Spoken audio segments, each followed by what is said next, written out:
We're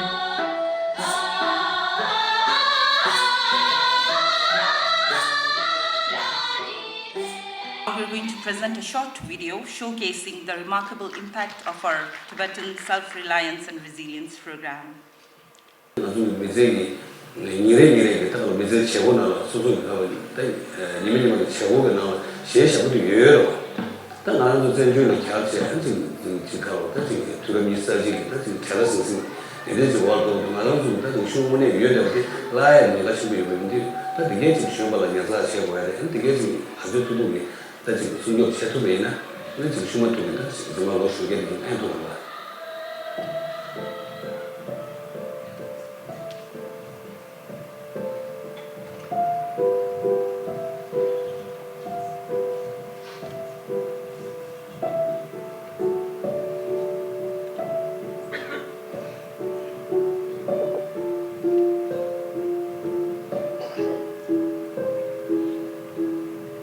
Tibet Museum is more about taking ownership of our own narrative and being able to represent ourselves in our own narrative and in our own way. So now I request the Tibet Fund's President, Bob Ankerson, to please come up and offer your opening remarks. Thank you, Norzenlad. It's a great pleasure to be here with so many friends and colleagues from USAID, the CTA, and other key partner organizations. I want to start by thanking the Honorable Sitsab Tarlam Domala, Honorable Secretaries of the CTA, and esteemed representatives of partner organizations and the private office of His Holiness for being here to launch the Tibetan Economic, Social, and Cultural Resilience Program. I know I speak for all of us when I say how grateful we are to the US government and USAID for being such steadfast supporters of the Tibetan people and His Holiness the Dalai Lama for so many decades, both in exile and inside Tibet, and now for supporting this exciting and important new program. Working in close partnership with USAID, program partners will address three critical areas: economic growth, social resilience, and cultural preservation. And in doing so, we'll advance the development priorities of the CTA as outlined in the Khashog's vision paper. As many of you know, His Holiness the Dalai Lama has four principal commitments, and his third commitment is the preservation of Tibetan language and culture. Everything the TESC program supports will contribute to this goal in one way or another. By strengthening and empowering the Tibetan exile community to sustain its unique culture, whether it's through education, healthcare, women empowerment, youth employment, economic development in Tibetan settlements, supporting the artists that we'll see perform later, or developing new Tibetan AI apps. Collaboration with the Central Tibetan Administration will be central to all program strategies.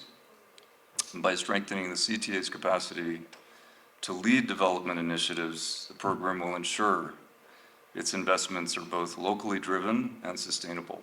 The program's overall goal is a vision we all share of a future where Tibetan communities in South Asia are economically vibrant, socially cohesive, and culturally resilient.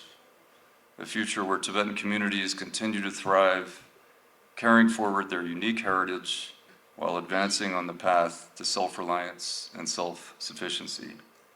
I want to close by saying thank you again to USAID.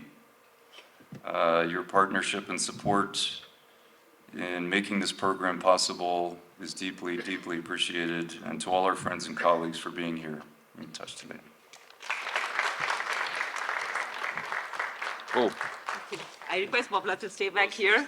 Thank you so much, Bobla. So now we are going to unfurl the program's scroll. For that, I request Mission Director Dr. Olive and Madam Thalam Domla to please come up on stage.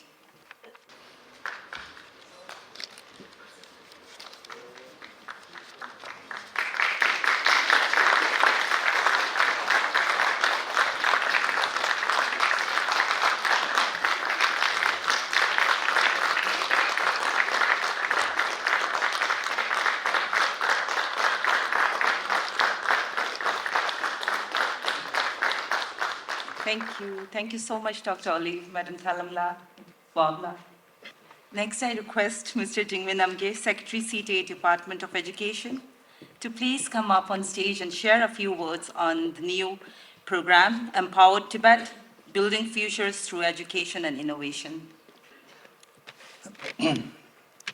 Respected Honorable Caesar Madam Thalam Domala, USAID Mission Director Dr. Stephen and team, Deputy Speaker, Secretaries of CTA Department, and my colleague project officers. Thank you very much for inviting us to this event on strengthening the economic, social, and cultural resilience of Tibetan communities in South Asia. When I received the invitation last week, at that time I thought, what should I say within 5 minutes? Even if I tried, I don't know whether I can fully capture the depth of journey and aspiration within this time. Nevertheless, I will try to convey the essence of our vision. As you all know very well that after coming into exile in 1959, His Holiness the 14th Dalai Lama's one of the foremost priority was to provide education to all the Tibetan children in exile. Because in independent Tibet, the education was not universal. So under the leadership of His Holiness, number of schools were established in India, in Nepal, and Bhutan. So today we have around 62 schools in India and Nepal under the 4 different education systems. On this journey of educating Tibetan children, I would like to take this opportunity to thank the government of India, United States, Canada, Denmark, and various other organizations and individuals who have supported us all over the years. I would like to take this opportunity also to thank the successive US Congressman for the consistent support for the Tibet Policy and Act, ensuring us that Tibet just cause and need be supported whoever comes to the power. I remember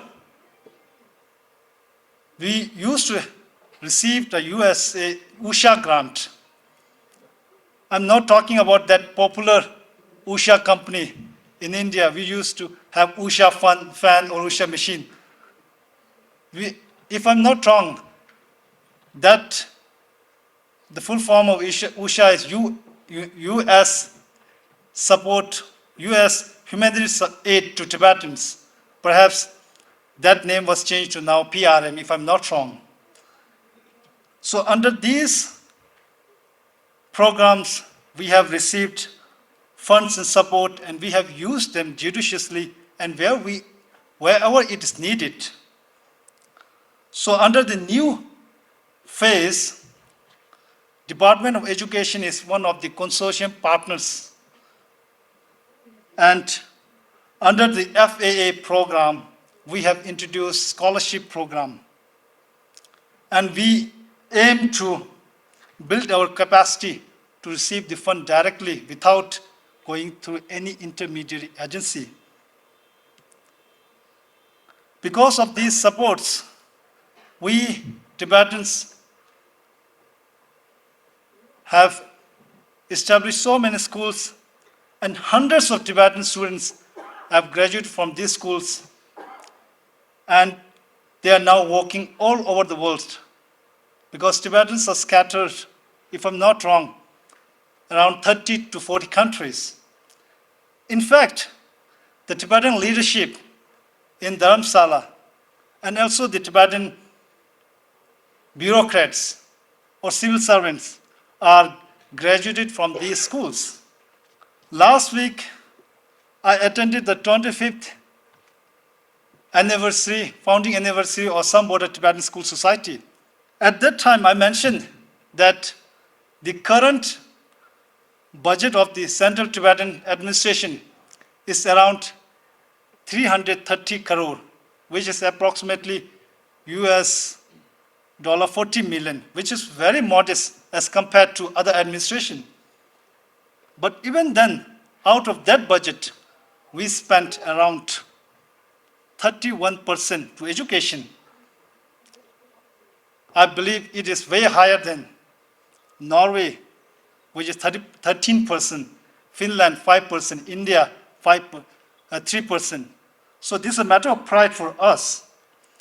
So the question arises, why we are investing so heavily on education? It is because we are looking forward, or we are building a future that is rooted in freedom, innovation, and democracy. A future where our people can preserve their identity. A future where our people can live coexistently with the nature as our ancestors had did for the past many centuries. Our goal is not merely to produce academically brilliant students who secure corporate jobs and solely think for themselves. We do aspire our learning center to produce excellent, exceptional students because there's no room for mediocrity. Mediocrity is not sufficient to us. We want our children to have genuine intelligence, human intelligence, not depend fully on artificial intelligence. In our education policy, we aim to nurture individuals who are compassionate, creative, and capable of distinguishing what is their need and what is their greed. Because at present, most of our desires are being dictated by the corporate, and automatically we are become one of the contributors of this global warming, climate change. When I was in school, I remember a poem by Robert Frost. The woods are lovely, dark and deep, but I have promises to keep and miles to go before I sleep and miles to go before I sleep. So we all Tibetans have promises to uphold, and especially at this critical juncture in the history of Tibet, we must prepare a future who can dedicate their life for the restoration of Tibetan struggle, no matter how long it takes, 50 years, 100 years, and maybe more than. We need the individuals who are deeply committed for the restoration of Tibetan freedom. To achieve these goals, we must adapt to the challenge posed by a rapidly evolving education system. Leveraging technology for personalized learning may be essential in addressing gaps and ensuring progress for every individual. For instance, as you have seen in the video shown at the beginning of this program, we are able to cover all the secondary schools with the support of USAID by providing ICT. And this initiative helps teachers to make their lesson more engaging, enabling students to understand the subject better. Similarly, to nurture creativity in students, we encourage students to take part in projects under the STEM or STEAM. Nowadays, people add A in the STEM. Maybe that A stands for arts. Perhaps try to give a creative dimension. Many have already participated in the national program, demonstrating their commitment to fostering innovative while upholding the Tibetan identity and culture. In the coming year, maybe We anticipate growing number of Tibetan students in North America, in Europe, and other parts of the world in the next 5 to 10 years. Naturally, it is our responsibility to look after or give support to these students who are in the weekend schools by providing reading materials or teacher training. However, under the present provisions, we are unable to provide reading materials or trainings to these schools because it is important for us. We want them to be rooted in the Tibetan identity, and we want them to feel proud being called Tibetans. But under the present provisions, due to some restrictions, we are unable to provide or we are unable to meet the requirement. So I would like to take this opportunity to advocate for a broader assistance that encompasses the entire Tibetan diaspora, not just South Asia. And also due to the ongoing migration, we also need to look after the requirement of the Tibetan students in the settlement areas. Perhaps we may need to build a multi-graded mixed education curriculum for the students that are in Tibetan settlements. So in essence, what I'm trying to say is we are envisioning our future, which is compassionate and also excellence, who can serve, who can work for the benefit of the 8 billion human beings, as His Holiness the Dalai Lama always says, and also who can work for the restoration of Tibetan freedom. So in this long journey of educating Tibetan, I would like to thank and I would like to extend my heartfelt gratitude to each one of you for your continued support. Thank you very much.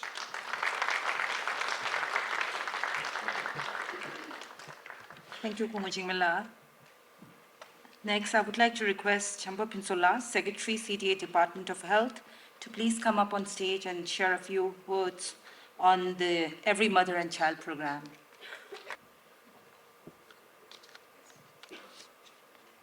Honorable Caesar Kongotalam Chop, then Mr. Sivan G. Olive, U.S. Mission Director, and Tibetan Deputy Speaker, and rest of the respected distinguished guests, and my colleagues over here. So very good evening to all of you. It is both an honor and a privilege to stand here today to express our heartfelt gratitude for your unwavering support and partnership over the years. As the Health Department of the Central Tibetan Administration, also known as the Tibetan Voluntary Health Association, we have been steadfast in our mission to provide quality healthcare to Tibetan refugees across India and Nepal.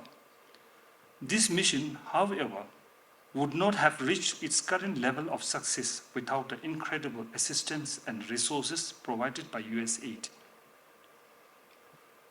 Through the US aid-funded Tibetan Self-Reliance and Resilience TSRR program and previous US aid-supported initiatives, we have been able to implement an array of impactful healthcare services for our community. Your support has strengthened critical areas, including maternal and child health care, health education, TB testing and treatment, and elder care, etc. One exemplary program supported by US aid is the Comprehensive Community Outreach and Coordinated Care. We call it CCOCC initiative, which has revolutionized the delivery of primary health care at the community level through dedicated door-to-door nurse visits. As we have just seen on the video, some of the clips. This program has ensured that even the most vulnerable individuals in our community have access to essential healthcare services. Furthermore, through USAID's support, over 2,243 girls in our community have been vaccinated against HPV in the past 2 years, safeguarding them from preventable cervical cancers, which is the second most common cancer and one of the leading cause of cancers death in India among women. USAID's contributions have also played a pivotal role in strengthening our health information system, enabling data-driven decisions to improve healthcare delivery and inform policy making. The Tibetan Medicare system, TMS as we call it, has also been sustained through USAID support. Last year alone, 2,507 Tibetans were able to access specialized secondary care through this scheme, addressing chronic conditions ranging from kidney failure to cancer. Out of the 24,194 members enrolled in the Tibetan Medicare system, TMS, 1,366 received partial subsidies for their membership fees through USAID support, ensuring that life-saving healthcare remains accessible to those in greatest need. Above cases are only partial narration from your series of contribution and a comprehensive list which will actually take a lot more time to express over here. So for today, we are also thrilled and deeply grateful for the new grant under the Tibetan Essential Services and Community TESC program. This initiative marks another significant step forward, enabling us to sustain and expand our programs, reaching even more people in need. Similarly, through the Every Mother and Child Health Program, now supported by USAID's direct FAA funding, we are not only able to continue providing essential resources, but also strengthen our capacity in supporting maternal and child care, thereby ensuring long-term well-being and resilience for concerned Tibetan families in need. On behalf of the Health Department, I would like to extend our heartfelt appreciations towards the people of the United States and the government for being an enduring ally in our journey. Your dedication to empowering marginalized communities and promoting health continues to inspire us to strive for even greater achievements together in the years to come. Thank you very much.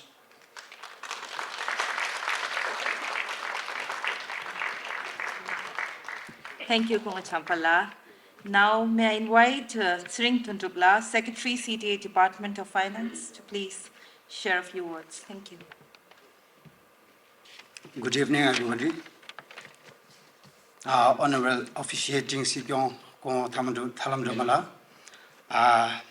Kong Domatrinila, Deputy Secretary, Dr. Stephen J. Olive, Mission Director, USAID, and secretaries from Ganden Fordang and CTA departments, President of Tibet Fund, Mr. Bob Ackerson, TTF County Director, Mr. Shara Vasela, Program Officers, staff from TTF and CTA, and all other distinguished guests.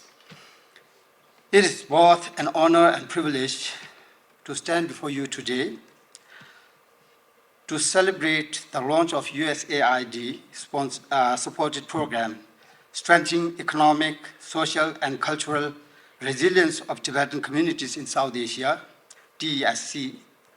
This program marks a pivotal step towards building a brighter, more resilient future for Tibetan communities.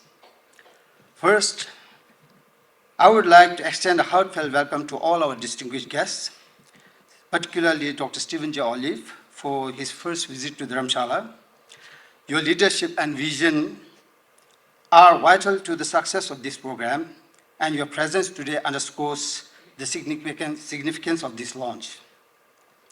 USAID has been the largest donor to the Central Tibetan Administration over the past decade, currently funding 3 key programs. First, strengthening economic, social, and cultural resilience of Tibetan communities in South Asia.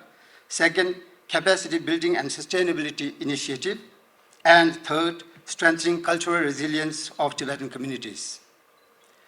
This new program represents a significant commitment to enhancing the resilience of Tibetan communities with a clear focus on addressing the most pressing challenges we face today, such as advancing education, improving healthcare, promoting economic development, preserving Tibetan culture and language, fostering gender equity, and ensuring sustainability. What marks today's launch particularly exciting is not only the scope of this program, but also its emphasis on partnership and inclusivity. This is a historic milestone, as it is the first time, aside from the SART, that 3 of the CTA's departments, Department of Home, Education, and Health, have received direct development assistance from USAID. This direct funding fulfills a long-held aspiration and represents the culmination of years of effort by the Kashak and CTA as a whole. I would like to express our sincere gratitude to the US government and USAID for this generous support, and hope this marks the beginning of a deeper, more substantial funding relationship between USAID and CTA. This funding sends a strong message of confidence in the ability of CTA departments to manage development assistance from foreign governments directly. Congratulations to the leadership and teams of the recipient departments for their hard work and excellent contributions. To further illuminate the partnership, USAID India's Country Development Cooperation Strategy, CDSCS, for 2020 to 2024 includes a special objective: economic and cultural resilience of Tibetan communities in India and Nepal strengthened, underscoring the US government's commitment to supporting Tibetans in achieving self-reliance and sustainability. The last USAID-funded Tibetan Self-Reliance and Resilience Program, 2016 to 2024, has provided a comprehensive multi-sectoral strategy addressing livelihood, education, health, cultural preservation, and gender equity. The new TESC program was built upon the successes and lessons of the previous program, adapting and innovating to meet current needs. Before I conclude, I would like to extend our deepest appreciation to the Tibet Fund, our lead prime implementing partner, and its leadership, Bob Ackerson and Shara Vasella, and the entire team for their continued partnership and unwavering support. We value the long-standing collaboration between CTA and the Tibet Fund, and we deeply appreciate the organization's significant contribution to the Tibetan community. Finally, I would like to acknowledge and recognize the hard work and commitment of our team at SART also in successfully managing the program. Over the years, SART has grown into a vital agency playing an essential role in overseeing and administering the program. Thank you all once again for joining us in the momentous occasion. Together we take another step forward towards self-reliance and sustainability. Thank you. Have a pleasant evening. Thank you, Congress Ringla. Now I invite Tenzin Kherapla, Joint Secretary, CTA Department of Home and Chief of Party for the Youth Empowerment Support Program. Please come up and throw some light on the program. Thank you.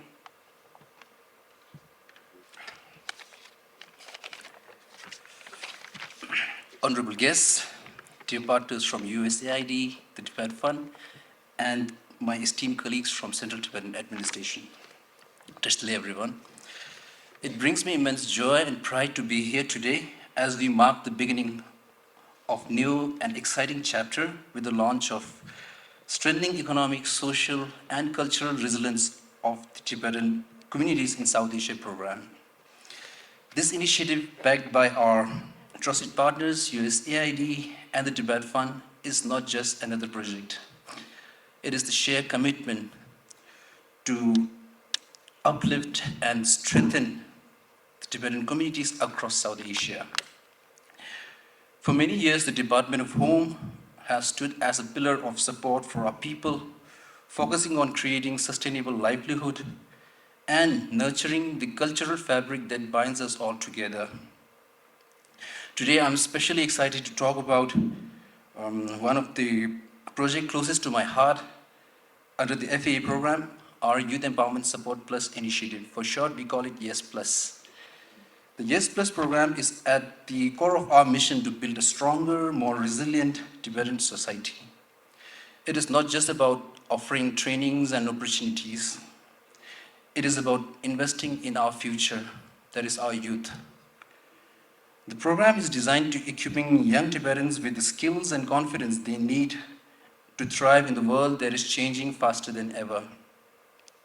We are committed to nurturing their talents and guiding them as they become active, contributing members of our community.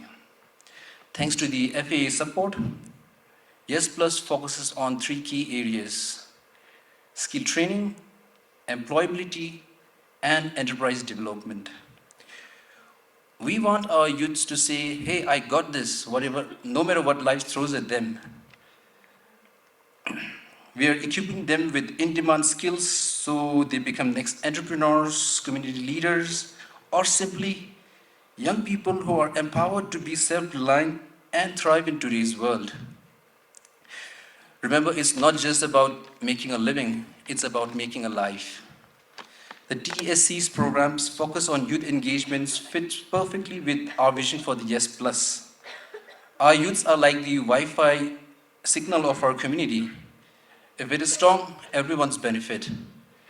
We believe they are the best source of positive change, and through YES Plus, we are committed to giving them clear career path and resources to turn their bright ideas into reality.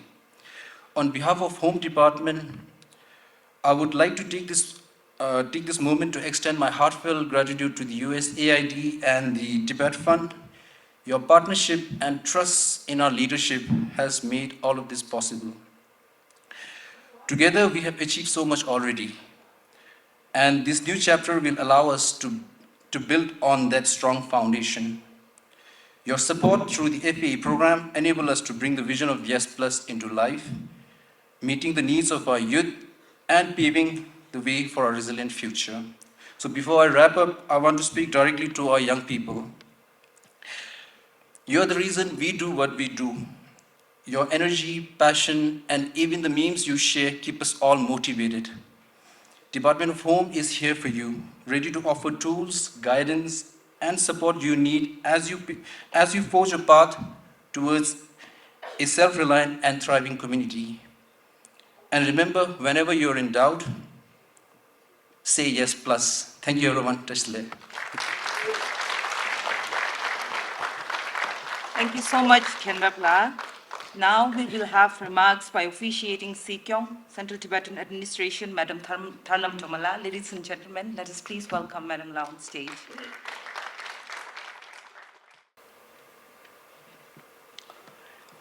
Derek, greetings from the 16th Kashak,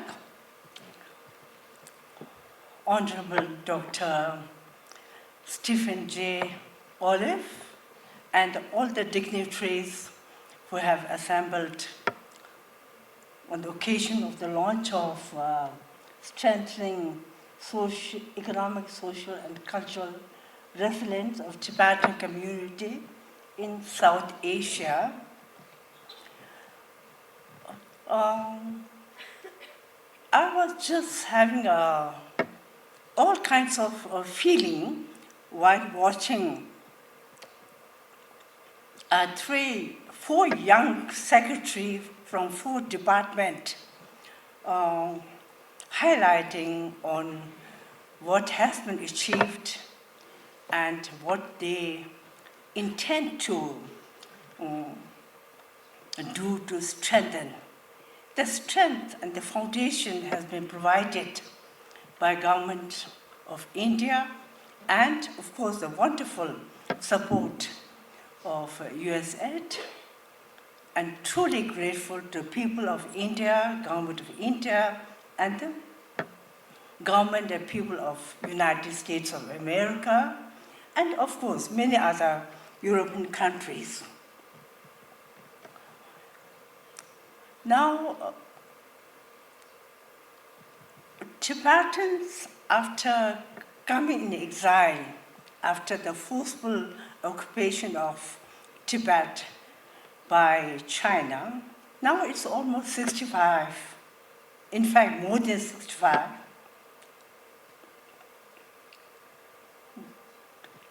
Even after 65, more than 65 years, we have managed to preserve our culture, our tradition, our language, our religion, no matter what efforts are made by the CCP to completely destroy, we have managed to preserve our culture and our identity as a Tibetan.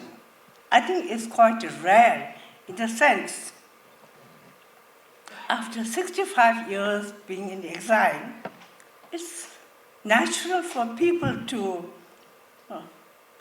lose their identity, but we have preserved it mainly because we have a leader, His Holiness, the Dalai Lama, which no other country in the world have. Number two, we have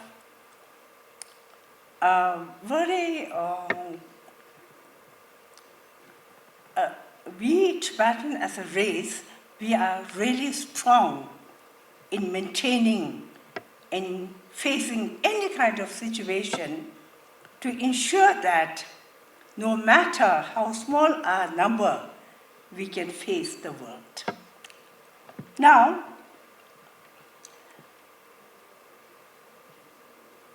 when I was just watching the 3 or 4 young gentlemen, secretary, highlighting, I was thinking they are the product of schools established by Government of India, and the vision of His Holiness became the mission of Government of India. And that's how, for the past more than 65 years, we have managed to produce thousands and thousands of Tibetan young boys and girls, now who are shouldering the responsibilities, not only in working in Central Tibetan Administration or government exile, but also all over the world. Now we have managed to acquire the necessary education, and in every country, now say more than 35 countries, young Tibetan boys and girls, or men and women, are walking shoulder to shoulder and competing and managing to face the struggle so courageously.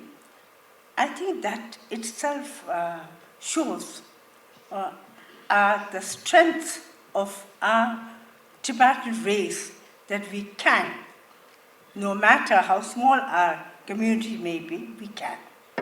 And third factor is that people inside Tibet, Now they say they are living in an open prison. They are the third source of inspiration. Despite being under oppression and suppression, despite not getting any freedom even to raise a voice, but they are resilient, they struggle. And when we see them, and it motivates them, us to do better. So, as pointed out by one of the speakers, education is extremely important. Education is a weapon with which we can regain our freedom. Education is the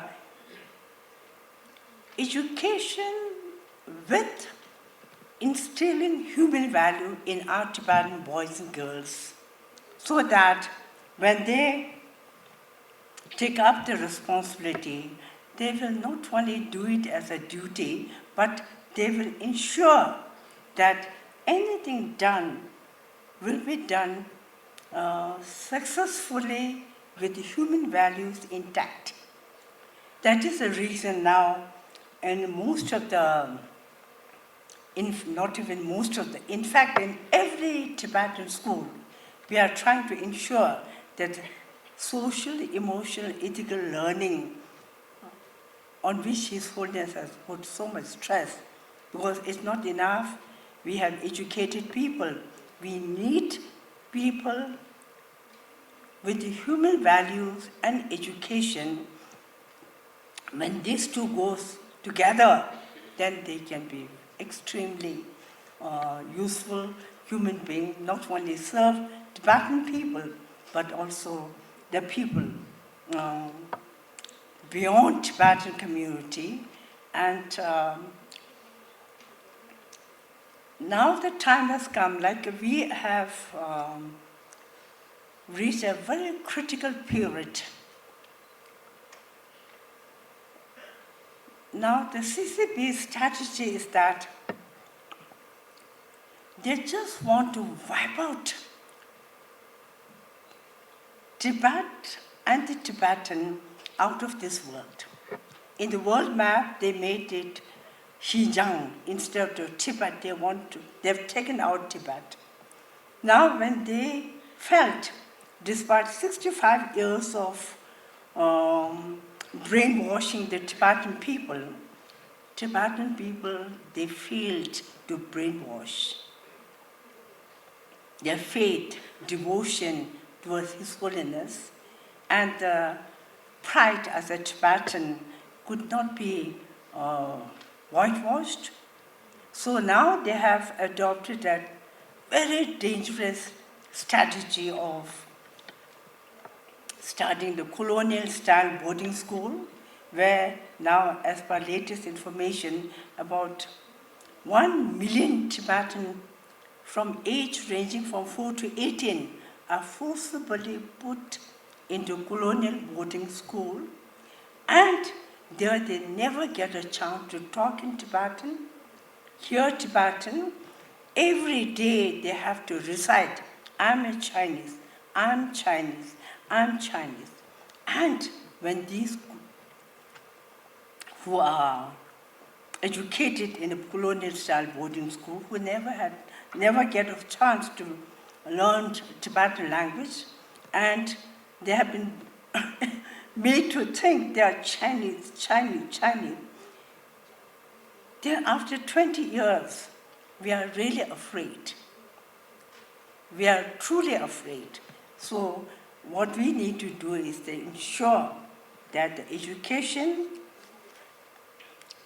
that we are providing for Tibetan children in exile should be so productive, and that they should be able to, that identity of Tibetan, the pride of being Tibetan, pride of being the subject of His Holiness, the Dalai Lama, should remain.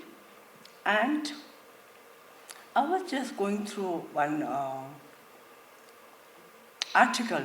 In that it was stated that, I think if I remember correctly, it is Finland head of the state of Finland was asked by one dignitary why education index of Finland is #1 in the world, and head of the state replied, education, education, education, the right type of education, and women education.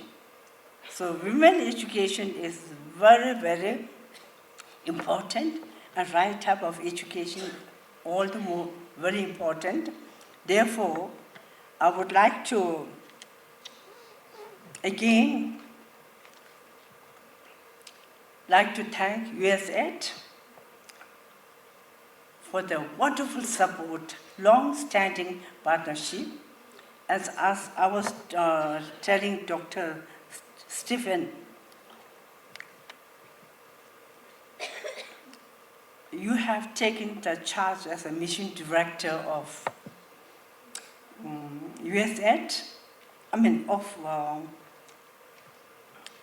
India and Bhutan, and your experience is going to be really different. That much I can tell you, so that when your tenure ends, you remember my word. Thank you so much.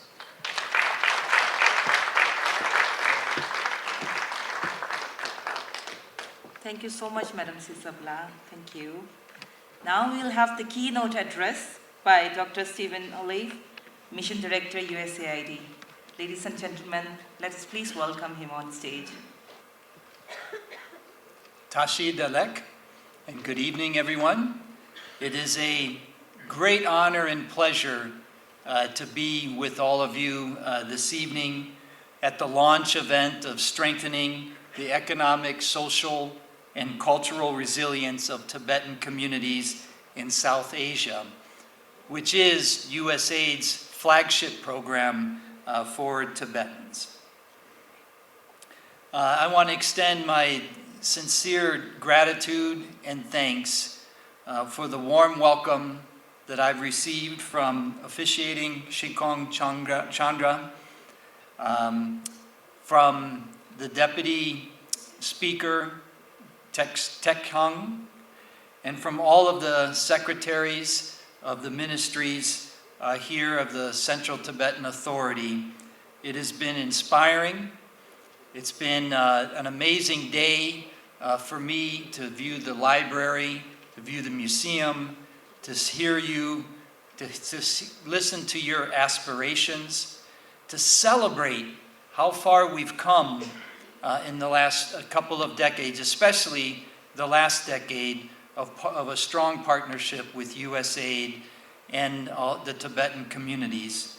And I want to thank Bob Ankerson and the Tibet Fund for your partnership during this time. It's truly a time to celebrate what's been achieved and be ready for what's coming to really make the biggest impact in the Tibetan community.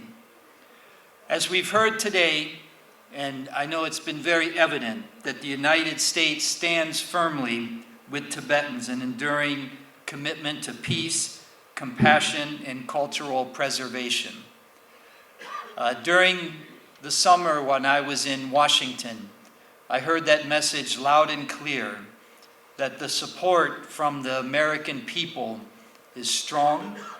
The American people believe in Tibetans. They believe in the culture, the Tibet culture, and preserving it. They're impressed with the resilience of the Tibetan community. And regardless of our political party or other political thought in the United States, there is strong commitment to the Tibetan communities around the world. And so it's an honor to finally meet all of you who are dedicated to safeguarding the Tibetan culture, religion, and way of life under the compassionate guidance of His Holiness, the Dalai Lama, and continue to serve as a beacon of hope in a divided world. As you carry forward this proud tradition, know that you are not alone. The United States stands with you in preserving Tibetan culture, enhancing your economic opportunities, and fostering resilience and a self-reliant future.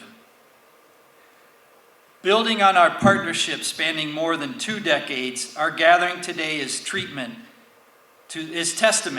to the strength of our shared commitment to the Tibetan community and the vision we hold for its future that aligns with the vision of the Central Tibetan Authority, or Central Tibetan Administration. The United States, and especially USAID, has been a proud supporter of the CTA to support resilience and self-reliance of the Tibetan community.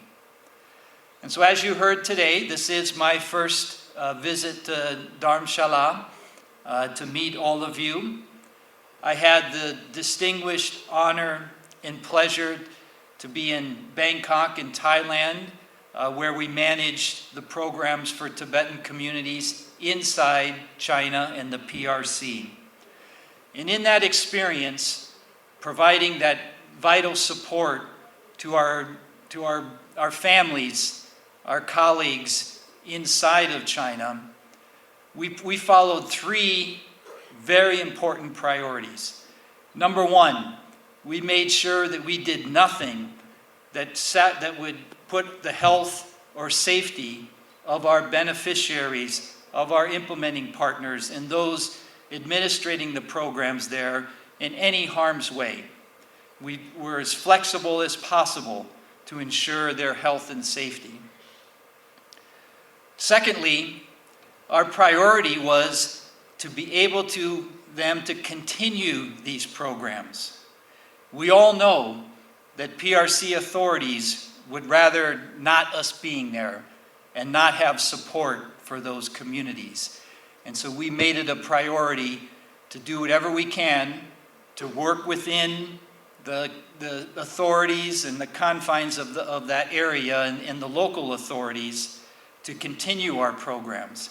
And they do continue because local authorities, and if you really ask local people in the Tibetan area of China what they think of the programs, they like them. They see they're effective. They see they have an impact on the environment, on healthcare, on education. And so therefore, our third priority is just to make sure then that we get the best results we can from those programs. And so it's really unbelievable that I'm here today, now getting a chance to implement the programs across South Asia with our colleagues at USAID, knowing that we have the backing of the American people. When I visited the museum today and the library, how can you not be impressed with what you see? First, the telling of the history of the Tibetan culture was very well laid out within the museum. I could spend weeks going through. In fact, just looking at the phrases of His Holiness and answering questions. I really love that wall where they ask him various questions and his answers are just so inspiring and thoughtful. But also, it does depict the struggle that the Tibetan community has. And so I was very impressed with how it was laid out. And then to be able to go into the museum, or the library, and see how all the efforts all of you are making to preserve the culture, to capture it, so that generations to come, we've heard several of the speakers talk about the youth in Tibet, knowing they're going to be able to access centuries-old documents because of the work that we've been doing. They're going to be able to access the language and the culture over all these years, and what a great achievement we've been able to make together. And I am so excited tomorrow to visit the Norbulinka Institute, where I'm going to see artists and others who are expressing themselves as Tibetan, but also making economic opportunities for the youth. And I really look forward to meeting Tibetan young people. And as we've heard today, and telling them, don't give up on your culture, use it for your economic benefit. It's not that you don't have a job, it's all that you create the job that you want. in showing your culture, in showing your skills, in showing yourself to the world. And so I really am looking forward to making that visit tomorrow. I'm very proud of our USAID colleagues. And if I could just ask our USAID colleagues, our team, to stand up for a minute and just make sure you do know who they are and thank them.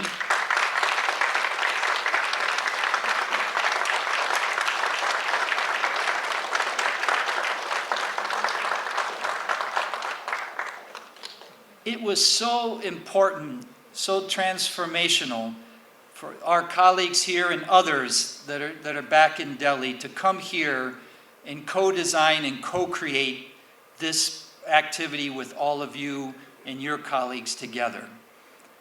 That's the way to do it, is to bring our best ideas, our best experiences.